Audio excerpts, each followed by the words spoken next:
about a year ago, I meditated and I felt my heart's energy being really small.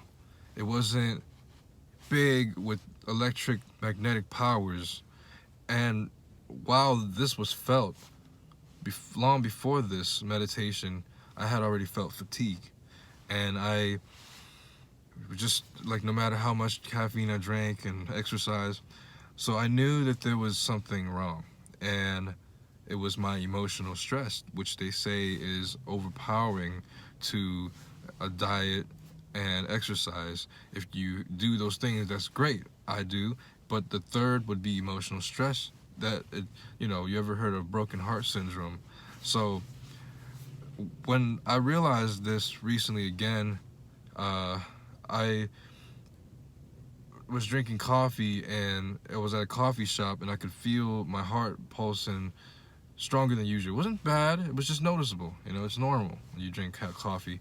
But I was fatigued because I was tired drinking coffee, but I was also tired even when I had enough sleep. So then I realized that I needed to meditate because my body tells me this is what I need to do to release it. And I listened to my inner guidance. And when I meditated, I realized I had the habits, the bad habits of negative thought patterns and resentments and emotional trauma, etc. It eventually builds up over time, and it's something that had happened in 2020. I didn't realize it was so bad, but I always had a positive outlook afterwards. But it was just an emotional thing. It was an energy and motion thing in my body somewhere, and so it made me want to change my life because I could feel it in my heart. And I was reading this um,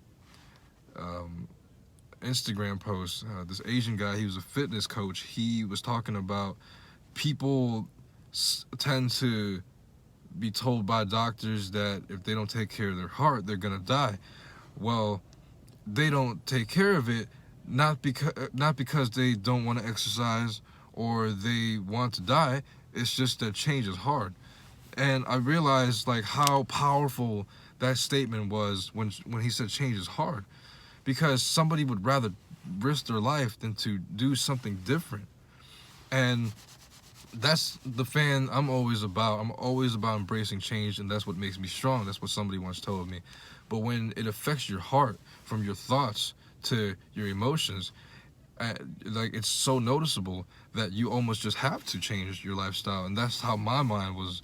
So that's the reason why I've uh, I've worked on letting go and worked on being free and happy. And when I went back to that place of innocence, of non-negative judgments, like or just self-judgments even, it felt more natural to me when I look at kids and when I look at animals and such. It brings this sort of light-hearted feeling, this weight off my shoulders feeling, which I feel is very powerful.